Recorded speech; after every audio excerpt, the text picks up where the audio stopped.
감사를 심는 자에게 하나님은 미래를 주십니다. 아멘. 여러분 미래가 보장되기를 원하십니까? 미래가 확실하기를 원하십니까? 확실한 믿음으로 그 미래를 향해서 달려가기를 원하십니까? 감사하시기를 바랍니다. 감사는 모든 것의 기초가 돼요. 사람의 됨됨이가 감사로부터 시작하고요. 인격의 형성도 감사로부터 시작이 됩니다. 우리 청년들 이제 사회로 발을 내디딘 청년도 있고 이제 앞으로 내딜 청년도 있는데 여러분 항상 명심할 것은 감사로부터 나의 인성과 또 나의 준비와 이 모든 것들이 다져지기를 원합니다. 사람과의 관계 속에서도 감사가 많은 사람은 그 사람과 함께하고 싶어 해요. 늘 입에서 불평, 불만이 나오는 사람은 그 사람의 능력이 출중해도 조금 있다 보면 금방 질리게 됩니다. 그런데 능력은 좀 떨어져도 또 우리의 재능이 좀 떨어지고 외모가 좀 떨어져도 늘 감사하면서 이 마음속에 긍정의 에너지가 나오는 사람은 처음에는 관계가 좋지 않게 시작을 해도 가면 갈수록 이 사람과 함께하고 싶고 보고 싶고 영원히 이 친구와는 친구할 수 있겠다 이런 생각이 들게 됩니다. 그래서 항상 감사로 우리 청년들이 이 세상을 좀 밝게 봤으면 좋겠습니다. 우리 사랑하는 성도들이 감사가 넘치는 삶을 통해 하나님 앞에 정말 기쁨의 사람들이 되기를 원합니다. 자, 오늘 본문에는 우리가 익히 알고 있는 내용이지요. 또 항상 이 마음속에 품고 있는 말씀들입니다. 그런데 오늘 추수감사 주일을 맞이해서 다시 한번 사도 바울이 데살로니가 교회를 향해서 이 말씀을 주심이 바로 이 계절에 추수감사 계절에 하나님께서 우리에게 주시는 말씀이다라고 저는 확신을 하기에 잘 알고 있는 말씀이지만 또 새롭게 주시는 은혜가 있어 이 말씀 들고 여러분 앞에 섰습니다. 항상 기뻐하라. 쉬지 말고 기도하라. 범사에 감사하라. 이는 그리스도 예수 안에서 너희를 향하신 하나님의 뜻이니라.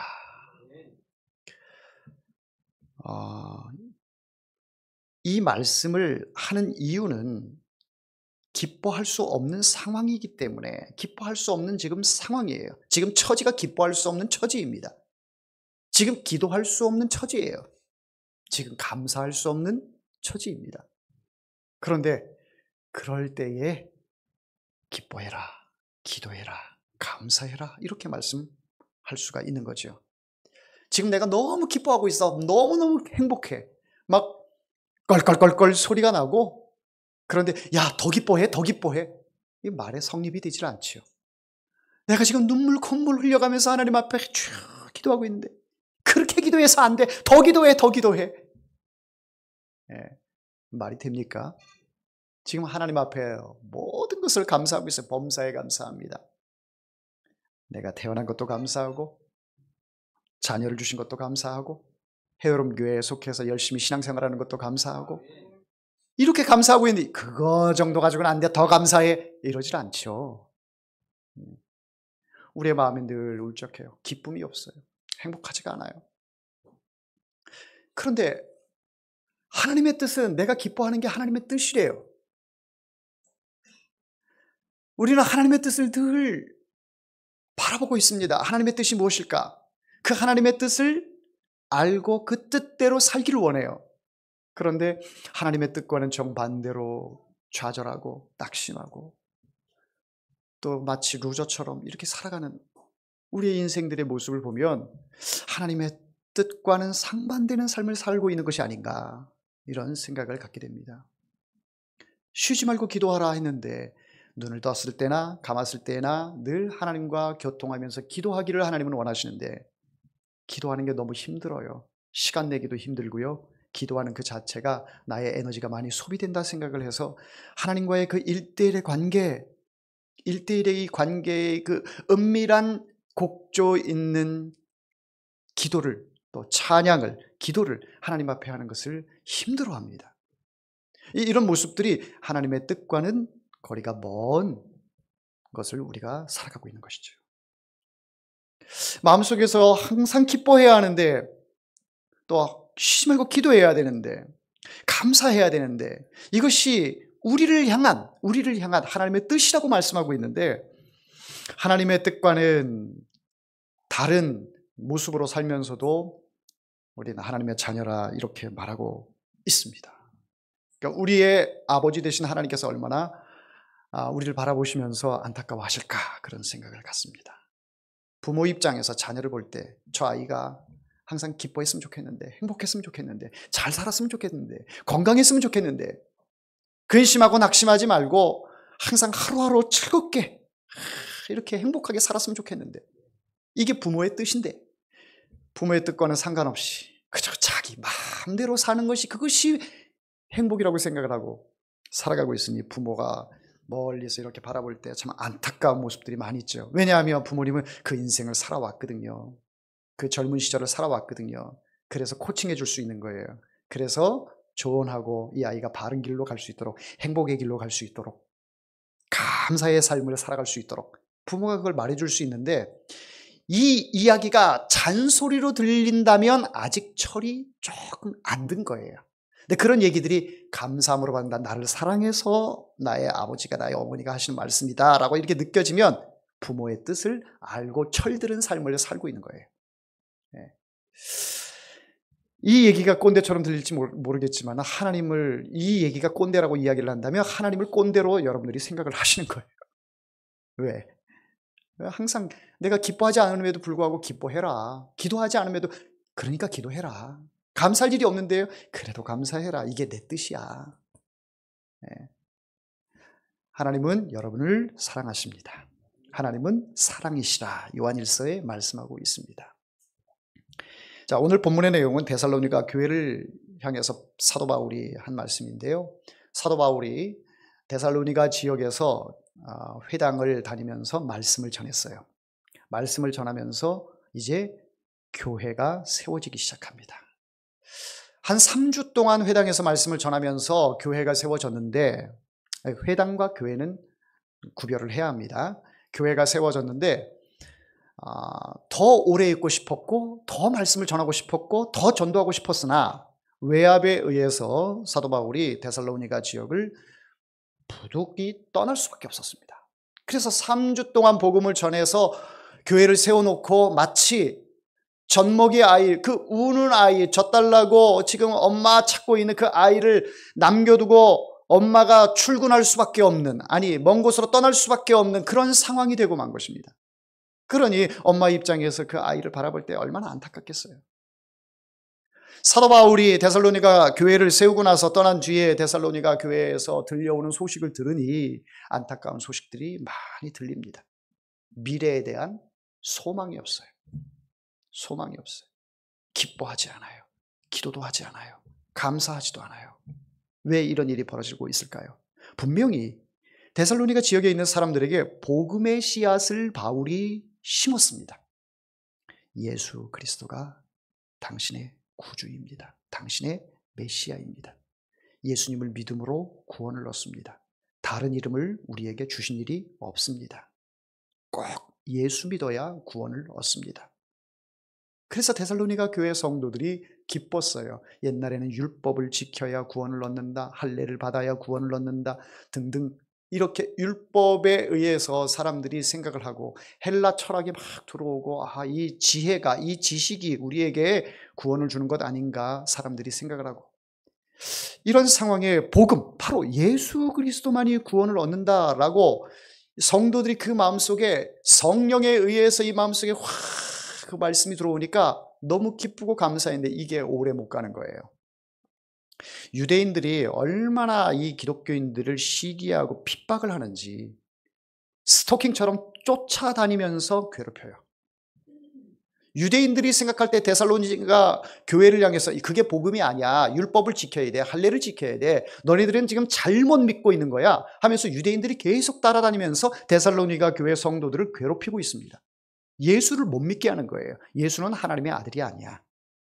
예수는 하나님과 동등됨을 취할 수가 없어. 그것은 신성 모독이야 하면서 유대인들이 끊임없이 데살로니가 교회 성도들을 괴롭혀요. 그러니까 그 소식이 데살로니가 교회의 성도들이 이제 체감할 때 바울 선생님이 없으니까, 바울 목사님이 없으니까 지금 흔들리고 있는 이 마음을 주체할 수가 없는 거예요.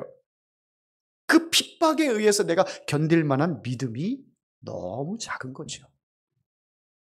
여러분, 우리는 사방으로 우겨쌈을 당하고 있습니다. 누구에게요? 사탄에게. 사탄에게 사방으로 우겨쌈을 당하고 있는데 바람이 불어도 휙 넘어가고 입김만 훅 불어도 휘청대는 이런 연약한 상태의 믿음의 사람들. 이런 상황 속에 목회자마저 없으니 이 성도들이 견딜 힘이 없는 거죠. 그러니까 너무너무 안타까운 거예요. 미래에 대한 소망이 없어요. 아, 이러다가 우리 교회는 없어지는구나. 이러다가 우리의 이 믿음은 아무짝에 쓸모없이 그저 다시 과거로 돌아가는구나. 사람들이 이렇게 생각할 즈음에 사도 바울이 데살로니가 교회 성도들을 향해서 편지를 쓰면서 이야기를 하는 거예요. 낙심하지 말라. 낙심하지 말라. 기뻐해라. 누구로 인하여? 예수로 인하여. 예수님께서 너를 위하여 골고다 언덕길을 그 무거운 십자가를 지고 올라가심을 기억하면서 기뻐하라. 예수님께서 겟세마네 동산에서 너희들을 위하여 하늘에 계신 하나님께 밤이 새도록 기도했던 그것을 기억하고 쉬지 말고 기도해라. 사방을 둘러봐도 기뻐할 일이 없어요. 온갖 나를 핍박하고 이 교회를 음해하려고 하는 그 세력들만 그득그득한 모습을 보면서 감사할 조건들을 찾을 수가 없는데, 그럼에도 불구하고 범사에 감사하라.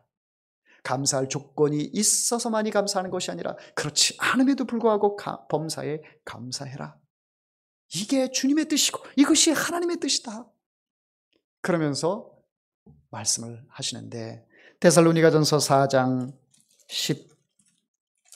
17절 말씀에 보면은 그 후에 우리 살아남은 자들도 그들과 함께 구름 속으로 끌어올려 공중에서 주를 영접하게 하시리니 그리하여 우리가 항상 주와 함께 있으리라. 아멘. 항상 주와 함께 있게 된다. 소망을 가지라. 이렇게 말씀하고 있는 것입니다. 그러니까 핍박이 오면요, 내가 처음에 가졌던 그 소망, 그런 희망들이 온데간데 없이 사라집니다. 왜? 지금 현재 처해져 있는 것이 너무 견디기가 너무 힘들기 때문에, 이 고난으로 인하여 나는 망했다라는 그런 생각을 갖기 때문에 그렇습니다. 그러니까 사탄은 그 고난을 통해서 나의 이 뇌를 정지시킵니다. 뇌를 정지시켜서 그 이상의 희망, 소망을 가질 수 없도록 이 현실의 이 고난이 이것이 너의 삶이고 너의 시작이며 현재고 미래다. 그게 그 자체로 인하여 너는 끝이다. 우리의 뇌를 거기서 한 발짝도 더 나아가지 못하도록 합니다. 이 사탄의 이런 공격을 우리가 늘 받고 있어요. 받고 있어요. 여러분, 여기 앉아 계신 분들이 각자는 다 내가 받는 이 고난이 너무 커. 육체의 질병도 너무 크고 지금 환경도 너무 좋지 않고 물질로도 너무 어렵고, 그런데요, 알고 보면 한 분 한 분이 다 비슷한 처지에 놓여 있어요. 누구만 특별하게 더 고생하고 누구만 특별하게 더 아프고 이런 것이 아니고, 이야기를 나누다 보면 겉으로 보기에는 안 그래 보였는데 너무너무 힘든 삶을 살고 있구나라는 것을 느껴요. 너무 고통 중에 있구나라고 느껴요. 그러면 저는 안 그런가요? 저도 여러분에게 말을 하지 않아서 그렇지 그런 부분이 있어요. 그런 느낌이 있어요. 여기 앉아 계신 분들이 다 대동소이하게 엇비슷하게 그런 고통과 아픔과 상처와 이런 것들을 가지고 있어요. 그러니 이 우리들에게 이 데살로니가 교회를 바라보면서 항상 너희들과 함께 하겠다 하신 이 말씀이 우리 헤어름 교회, 여러분들 한 사람 한 사람 교회 위에 내가 영원히 너희들과 항상 함께 하겠다 이렇게 말씀하고 계세요. 이 자체만으로도 우리에게는 미래에 대한 희망, 그런 꿈을 우리에게 주고 계신 거죠. 사랑하는 성도 여러분, 그렇기 때문에 우리의 지금 이 형편이 기뻐할 수 없는 형편, 기도할 수 없는 상황, 감사할 수 없는 나의 처지, 그렇지만 그럼에도 불구하고 이것이 하나님의 뜻이니 우리가 다시 한번 지금 사단이 우리의 뇌를 정지시킨 것에서 이제 다시 뇌를 발동을 시켜서 하나님의 뜻을 바라보고 발견할 수 있는 이 시간이 되기를 원합니다. 오늘 우리는 새로운 터에서 두 번째 추수감사주의를 맞고 있습니다. 이곳은 아직 공사도 시작되지 않았습니다. 길 건너, 행길 건너에 보면 거주민들이 다 이주를 했어요. 황량한 동네가 되고 말았습니다. 아주 을씨년스러운 그런 분위기도 느껴집니다. 밤거리를 다니다 보면 불빛도 없고 마치 폐가 가운데 모래도 나올 것처럼 그런 공포 분위기도 나오고 있습니다. 여러분, 길거리에 가면 한적해요. 사람들이 없어요. 능곡시장이 여기 바로 있지만은 장날도 그리 사람이 많지가 않아요. 전도할 때도 이렇게 길거리 나가다 보면 사람들 찾아보기가 쉽지가 않습니다. 주변 상가들은 공실이 점점 늘어납니다. 어제 어느 가게를 딱 갔더니 그래도 저는 2년을 버텼어요. 이렇게 이야기를 하더라고요. 물론 그분이 체감하는 그 느낌인 것 같아요. 이 거주민들이 이주한 건 한 1년 정도 된 것 같은데 그분이 그런 말씀을 하세요. 한 2년 동안 그래도 저는 버텼어요. 그런데 곳곳을 이렇게 다니다 보면 공실이 점점 늘어나요. 임대가 되질 않습니다. 사람들이 없으니까. 미래를 바라보는 사람들은 뭐 들어오겠죠. 또 장사에 확신이 있는 사람들은 들어오겠죠. 근데 점점 늘어나는 그 공실들을 보면서 참 이 건물주도 힘들겠고 이 지역 자체가 참 쉽지 않은 동네구나라는 생각을 갖게 됩니다. 교회들도 많이 저쪽 건너편 교회들은 다 어디로 이주를 했는지 이전을 했는지는 알 수 없으나 교회도 많이 줄어든 것 같습니다. 우리 해오름 교회도 이 지역에 지금 이전을 한 지가 2년째 되지만은 거의 외부에서 교회로 예배를 드리러 오는 그런 모습들이 많이 있죠. 그만큼 이 지역의 인구가 많지 않음을 봅니다. 자, 그러나 믿음의 눈으로 한번 보자고요. 이곳은 하나님이 새로운 역사를 준비하시는 씨앗의 자리인 줄 믿습니다. 세상은 아직 아무것도 보지 못하지만 하나님은 이미 그 안에 미래의 열매를 심고 계십니다.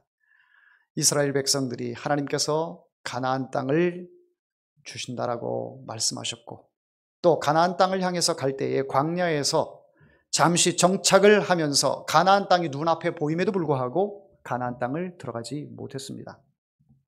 눈앞에 보이는 것이 손에 잡힐 듯 말 듯 함에도 불구하고 거길 갈 수가 없는 거예요. 왜? 하나님이 허락하지 않으셨어요. 중요한 것은 하나님이 허락하셔야 가나안 땅에 들어갈 수 있다라는 거예요. 이스라엘 백성들은 40년 동안 광야 생활을 하면서 오늘이나 내일이나 언제나 저 가나안 땅을 갈까? 마음속에 흠모하고 있어도 갈 수가 없는 그런 처지. 언제까지 텐트 속에서 살아야 하고 밤에 이슬을 맞아야 하고 낮에 태양볕을 쐬야 하며 이런 가운데서 살아야 하는가? 먹을 것도 없고 농사를 짓고 장사를 할 수도 없는 그런 상황 속에 한번 생각을 해보십시오. 그들은 어떻게 견뎠을까? 그들은 광야에서 어떤 소망을 품고 살아남았을까? 기뻐할 일이 있었을까? 하나님께 기도할 일이 있었을까? 감사할 수 있는 조건들이 있었을까? 어제도 오늘도 내일도 희망이 없어요. 하나님께서 사인을 주시지 않아요. 그러기를 무려 40년 동안. 이런 희망 고문도 없는 것 같아요. 가나안 땅 보내줄게. 가나안 땅 보내줄게. 걱정하지 마. 애굽으로 향하지 마. 다시 뒤로 돌아가지 마. 너희들이 갈 길은 가나안이야. 그런데 1년이 지나도 2년이 지나도 10년이 지나도 20년이 지나도 인간의 한계를 벌써 훨씬 더 넘어서는 그런 기간들입니다. 여러분, 어떤 것을 목표로 하고 있는데 40년 동안 기다릴 수 있어요? 40년 동안. 요즘같이 빠른 시대에 더욱이 한국이라고 하는 이 민족이 빨리의 이 문화가 전 세계에 타이를 추정할 이만큼 압도적이지 않습니까? 압도적인 이 나라에서 40년을 기다린다? 이 지역에서 언제 개발이 될지 몰라요. 이제 뭐 펜스도 치고 이러면서 조금씩 준비를 하고 있지만은 뭐 한 4, 5년? 장담할 수 없어요. 몇 년이 걸릴지 몰라요. 견디기가 어렵습니다. 그래서 자꾸 사람들이 떠나가요. 상가들이 자꾸 공실이 되는 거예요. 교회도 마찬가지죠. 이런 가운데서 하나님께서 그러한 지역에 왜 우리 교회를 이곳에 오게 하셨는가 라는 것을 저는 오늘 이 추수감사주의를 맞이해서 이런 상황들만 생각을 해보면 감사할 조건이 없는데, 기뻐할 조건이 없는데, 기쁨이 있어야지요. 감사할 조건이 뭐가 있어요? 전도가 돼야 감사하고 기뻐하고. 근데 이것은 사람의 생각이고 사람의 논리예요. 하나님께서는 우리에게 항상 지금의 현재를 바라보며, 현재 처해져 있는 상황에서 항상 선 방향으로 우리에게 은혜를 주십니다. 그래서 지금 현재 상황에서는 내 처지를 바라보며 기뻐할 수 없고 감사할 것이 없어 보이지만 하나님께서는 그때가 기회다라고 말씀하세요. 여러분, 주식하는 사람들 보세요.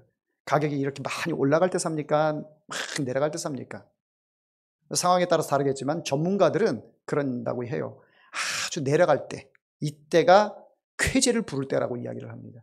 왜? 그때 사야 나중에 올라가면 돈을 많이 벌기 때문에. 지금 황량한 이 도시, 이런 도시에 있지만은 이러한 가운데서 우리가 기쁨의 조건을 찾아야 합니다. 이러한 때에 더 엎드려 기도해야 합니다. 이런 없는 가운데서도 하나님께 감사할 수 있는 그 조건을 찾아야 합니다. 언제가 될지 모르겠어요. 장담할 수 없어요. 인간의 한계고 연약한 존재이기 때문에 그렇습니다. 이것은 하나님만 아시는 일이에요. 사랑하는 성도 여러분, 감사는 눈에 보이는 결과보다 하나님의 약속을 붙드는 것입니다. 이스라엘 백성들이 하나님의 약속을 붙들지 않았다면 광야에서 다 죽었을 거예요. 포기하고, 아니 애굽으로 돌아갔을 겁니다. 그렇지 않아도 애굽으로 돌아가자고 얼마나 이 모세에게 큰 소리로 언성이 잦았는지 여러분 잘 아시잖아요. 차라리 애굽으로 돌아갔으면 좋겠다. 변화가 없으니까 어제도 오늘도 내일도 계속 똑같다라고 하는 것을 사람들이 견디기가 쉽지가 않지요. 건강하려면 자꾸 움직여야 하지 않습니까? 그런데 이스라엘 백성들에게는 계속 똑같은 상황, 똑같은 환경, 똑같은 사람, 달라지는 것이 없어요. 그러나 그들이 감사할 수 있었던 것은 하나님의 약속이 있었기 때문에 그렇습니다. 여러분, 이 하나님의 말씀은요, 하나님께서 여러분에게 주신 약속의 말씀입니다. 우리가 이 말씀을 믿는다라고 하는 것은 하나님의 약속을 믿는다라는 거예요.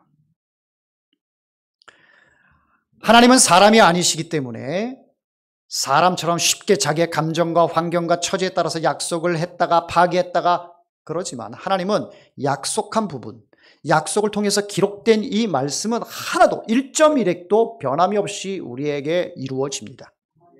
할렐루야. 그러니 우리가 감사할 수 있는 것은 이 약속의 말씀을 붙들 수 있기 때문에 그런 거예요. 이 약속의 말씀이 없고 그냥 구전으로만 이야기를 했다면, 증거가 없잖아요. 근거가 없잖아요. 그러나 확실하게 우리에게 이 말씀으로 성경을 통해서 우리에게 약속을 보여주고 계십니다. 우리 교회가 이곳으로 옮겨온 것은 어찌 보면 재개발 지역, 사람도 없는 지역, 이런 지역에 들어온 것이 사람들의 눈에는 이해가 되지 않게 보일 수도 있습니다. 하지만 하나님은 믿음의 사람들을 먼저 보내셨습니다. 그게 누구예요? 바로 저와 여러분입니다. 믿음의 사람들을 이곳에 보내셨어요. 아브라함을 약속의 땅으로 부르시고 요셉을 먼저 이집트로 보내셨듯이 하나님이 준비된 사람, 하나님이 준비한 사람, 그 준비한 사람을 먼저 보내어 땅을 축복의 터전으로 만들어 놓으신 거죠. 오늘 헤어론교회가 바로 그 부르심을 따라온 교회입니다. 아직 이 주변에 건물도 이웃도 환경도 완성되지 않았지만 이 자리에 서 있는 그 자체가 믿음의 감사입니다. 하나님은 이 믿음의 걸음을 통하여 이 지역의 복음의 빛을 비춰주실 것입니다. 또 한 가지는 감사는 씨앗처럼 보이지 않아도 반드시 열매를 맺습니다. 어느 목사님이 그런 말씀을 하셨어요. 1000평이라고 하는 땅에다가 고구마를 심었는데 박스로 3박스밖에 수확을 못했어요. 그러더라고요.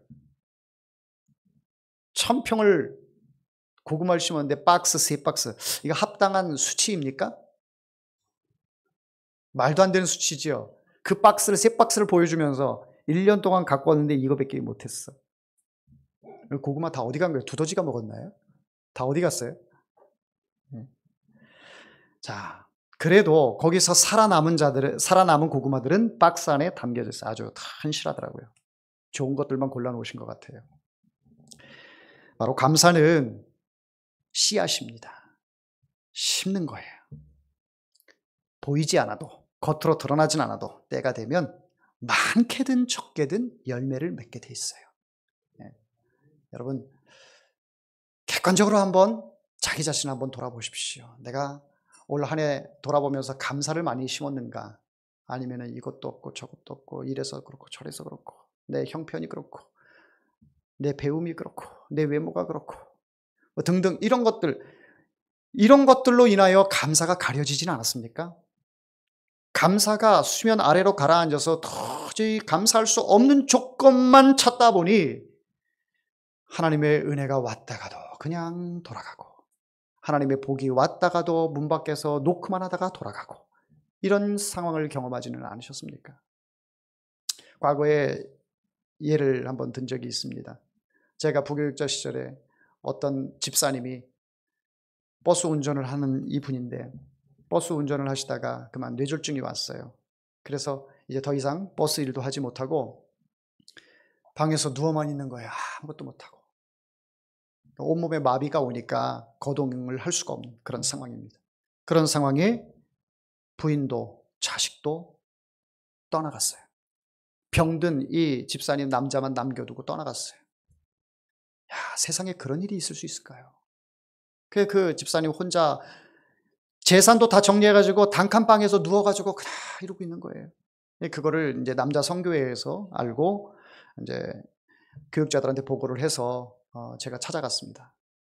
찾아가 보니 일주일 동안 누워만 있는데 씻지도 않고 그냥 거기서 그냥 뭉개고 있고 얼마나 냄새가 지독하게 나는지 너무 안타깝더라고요. 그래서 그분을 목욕탕으로 가서 깨끗이 씻겨드리고 또 식사도 이렇게 대접해드리고 그러면서 그 담임 목사님의 지시로 이제 감사라는 그 A4 용지에다가 쫙 벽에다 발라서 천장의 옆 벽에다가 감사로 쫙 도배를 했어요. 이분이 누워 계시면서 천장을 봐도 감사, 옆을 봐도 감사, 오른쪽을 봐도 감사, 온통 감사해요. 그래, 떠나간 아내가 밉고 자식이 밉고 너무너무 내가 살 소망이 없어 이제는 이렇게 굶다가 죽어야 되겠다 이런 마음을 가졌는데 감사한다라고 하는 이 문구를 보면서 그래, 예수님이 나를 위해서 십자가에 달려 죽으셨지. 얼마나 감사해. 내가 가지고 있는 것은 아무것도 없어. 병든 몸과 재산도 처자식도 아무도 없지만은 그래도 나를 구원하여 주신 그 예수님 생각하니까 너무 감사가 느껴지더라는 거예요. 그러면서 이분이 일어섰어요. 뇌졸중에서 일어났어요. 그래서 교회를 출입을 하셨어요. 지금도 그 이후의 소식이 궁금하긴 한데 얼마나 감사한지. 이게 감사의 씨앗을 심으니까 때가 되니까 열매를 맺게 되는 거예요. 사랑하는 성도 여러분, 여러분의 처지 어떤지 저는 속속들이 알 수 없습니다. 이야기를 한들 여러분들이 겪는 그 고난에 제가 얼마만큼 위로가 되겠습니까? 여러분이 있는 그 처지 하나님은 아십니다. 그 하나님 앞에 이러한 처지를 비관하고 낙심하고 좌절할 것이 아니라 감사하자. 왜 바울이 데살로니가 교회를 향해서 감사할 수 없는 조건, 핍박이 너무 많은데 감사하라고 했을까? 왜? 그 핍박은 변장된 하나님의 축복이기 때문에 그렇습니다. 그러니 그 핍박 가운데서 하나님의 율례를 알게 되고 하나님의 뜻을 알게 되고 하나님의 마음을 깨닫게 되는 거죠. 아, 핍박은 있어도 유대인들이 우리를 시기하고 질투하고 미워함이 있어도 하나님의 사랑은 우리에게서 떠나지 않는구나. 하나님께서는 여전히 우리를 붙들고 계시는구나. 그것을 바울은 알기 때문에 경험자로서 데살로니가 교회 성도들, 그 연약한 성도들에게 이야기를 하고 있는 거예요. 시편 126편 5절 말씀에 눈물을 흘리며 씨를 뿌리는 자는 기쁨으로 단을 거두리로다. 우리가 지금 드리는 감사는 단순한 감정이 아니라 하나님께 드리는 신앙의 씨앗입니다. 감사는 미래의 열매를 예비하는 믿음의 도전인 것입니다. 이 땅에 곧 다시 사람들이 모일 것입니다. 새로운 가정들이 들어서고요. 아이들의 웃음소리가 들릴 것입니다. 그날 하나님은 말씀하실 것입니다. 감사로 예배드렸던 그 교회가 바로 이 땅을 위해 세운 교회다. 자, 그래서 이 감사를 통해서 다시 미래의 기초가 세워지게 될 줄 믿습니다. 감사를 심는 자에게 하나님은 미래를 주십니다. 우리 헤어룸 교회가 지금 위치해 있는 이 지역이 어떻게 보면 지금 현재로서 볼 때에는 부흥하기가 쉽지가 않고 전도에도 또 새로운 그 성도들이 생기기가 쉽지 않은 그런 지역입니다. 그럼에도 여러분 포기하지 마시고 이럴 때에 더 하나님께 기뻐하시고 더 기도하시고 하나님께 감사하면서 이 고난의 시기를 잘 견디고 하나님의 뜻을 발견하고 나아가면 하나님께서 여러분의 그 감사의 씨앗, 기쁨의 씨앗, 기도의 씨앗, 그 씨앗이 열매 맺는 그날이 속히 오게 될 줄 믿습니다. 자, 우리 교회 이름이 뭐죠? 헤어룸 교회. 헤어룸 그 이름의 그 뜻의 정의가 뭘까요? 하나님께서 왜 헤어룸이라고 이 이름을 지어주셨을까요? 우리 성경을 한번 찾아보도록 하겠습니다. 여기 마지막 말씀 선구가 이제 뜰 거예요. 누가복음 1장 78절 79절 우리 같이 한번 읽어봅니다. 시작. 이는 우리 하나님의 긍휼로 인함이라. 이로써 돋는 해가 위로부터 우리에게 임하여 어둠과 죽음의 그늘에 앉은 자에게 비치고 우리의 발을 평강의 일로 인도하시리로다 하니라. 아멘. 어둠과 죽음의 그늘에 앉은 자에게 비치고 뭐가요? 해가. 돋는 해가. 이것이 헬라어로 아나톨레라는 말인데요. 아나톨레. 돋는 해. 바로 구원자 메시아를 의미합니다. 이 헤어룸 교회를 통해서 예수 그리스도께서 이 어둠과 죽음의 그늘에 앉아 있는 자들에게 의로운 해가 떠올라 저들에게도 어둠이 떠나고 빛이 비추게 되고 죽음이 떠나고 생명이 비춰지는 그러한 이 지역이 될 줄 믿습니다. 기도하겠습니다. 하나님 아버지 감사합니다. 오늘 추수 감사주일을 맞이하여